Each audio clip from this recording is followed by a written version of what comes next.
78% of suicide rates worldwide are men. What can we do to help them? Maybe realize this is the world we created and most men are too weak because of it.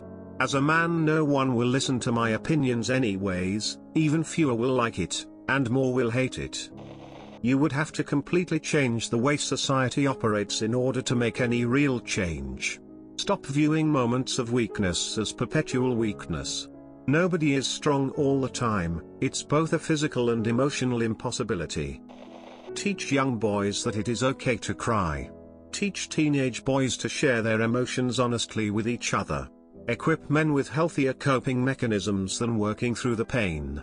Make therapy accessible and affordable, and remove the taboo from talking about therapy. Disestablish toxic masculinity. Give them hugs and compliments. Seriously, most men are absolutely starved of some if the most basic human interactions that reinforce self-worth. Think about this, a human baby will die if they don't receive loving human contact, yet for some reason we expect men to live without any for the rest of their lives? Oh, that's interesting question. I think that problem is in the parenting. Many parents told boys to hide their emotions to look strong, so we don't talk a lot about our worries or problems. It's kinda self-destructing habit. Stop acting like men don't have problems. Women's life is harder than men's in average in a lot of places in the world, but we can't ignore men go through hard things too. You don't have to choose between helping women and helping men to create an equal life. We can do both at the same time. More communism. And guys shouldn't be sissies, and talking about your emotions is gay mentality. Better divorce settlements. Kill them ourselves, therefore suicide rates go down and murder rates go up. I have big brain. Fixing the economy. So much of social interaction today is excessively commoditized, especially the dating scene. In order to meet people and not succumb to loneliness, which I think is the root cause of a lot of suicidal tendencies, you need to spend money. Or at least, make enough money to have the free time to meet someone. The problem is, wages are getting shittier and people are having to work longer every year just to get by, let alone get out to socialize. It leaves everyone feeling isolated and despondent. But it especially hits men hard because so much of our worth and identity in society is tied to our job/what we can provide. Like I said, commoditized. Another thing THST could help is society being more open to listening to men's feelings. This goes for men and women. It's not just men that have a history of mocking men when they try to open up.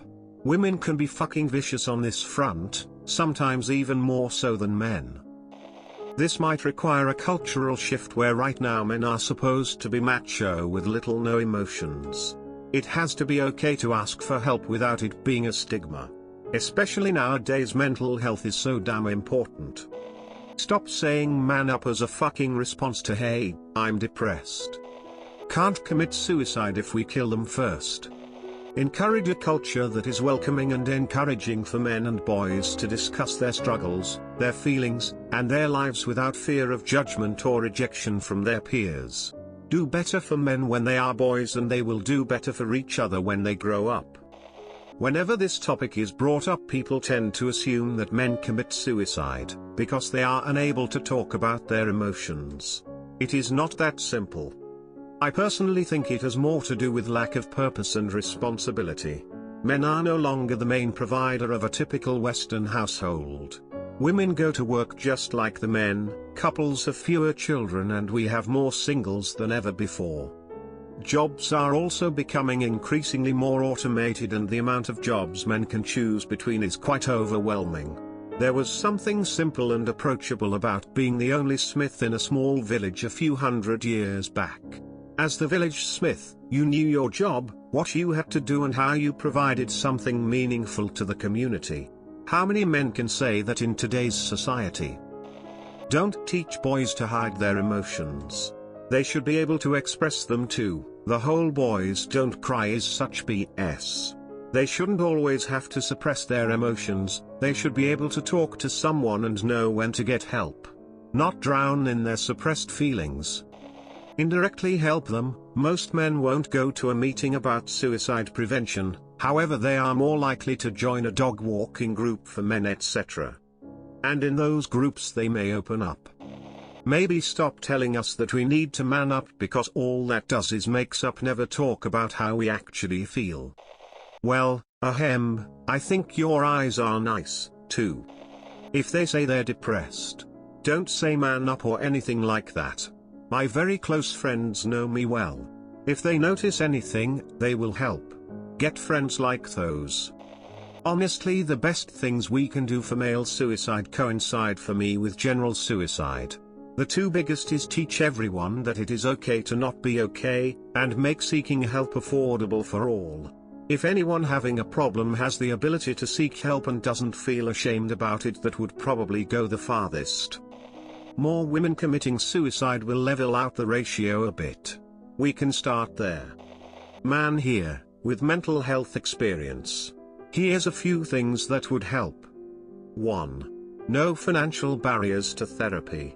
It's a net benefit to everyone if taxes are spent on free access to therapy. Even in my country of Canada, I couldn't afford $150 an hour for therapy when I was suicidal.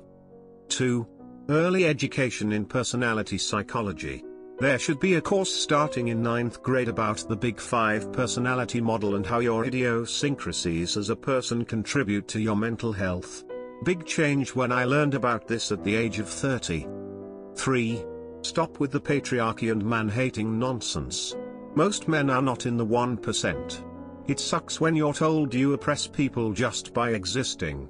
Like, dude, I'm $500 away from being homeless and have no friends. WTF are you even talking about?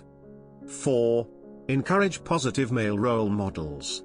We need good, wise, strong father figures to instill positive masculinity in our boys and young men so they don't fall prey to the dark side of masculinity. Father figures matter. There's so much to say, but that's all I've got.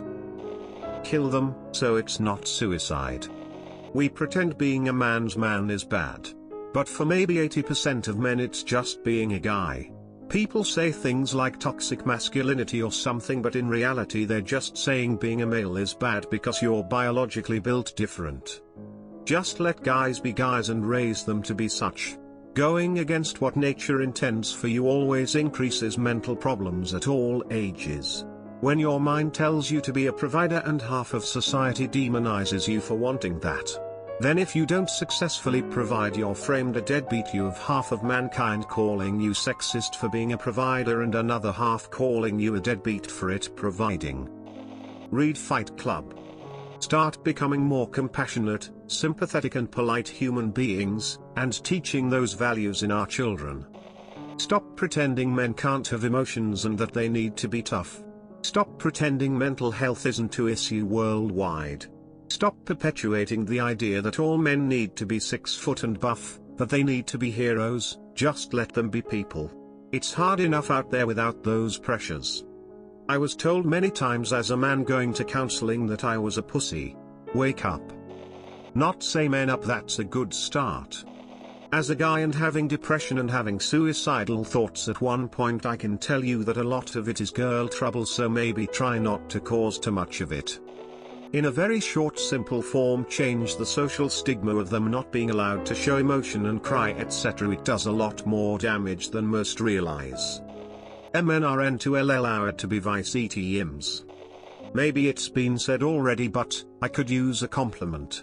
The one I received when I was 17 has gone a long way and I still think about it every day. Make men die less and women more until it will be 50-50, then it will be balanced.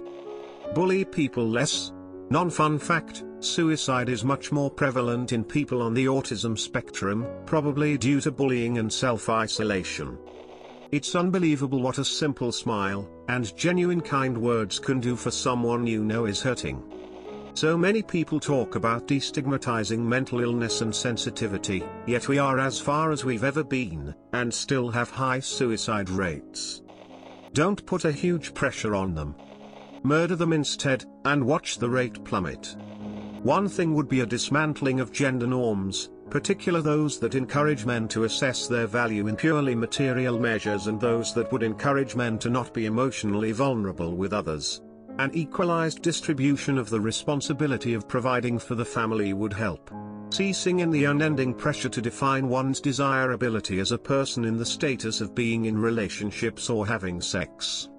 The issues are a result of an intersection of a great deal of different forces. Only through a recontextualization and new understanding of gender can we escape gender norms that people hold themselves accountable to and inevitably feel bad for failing to achieve.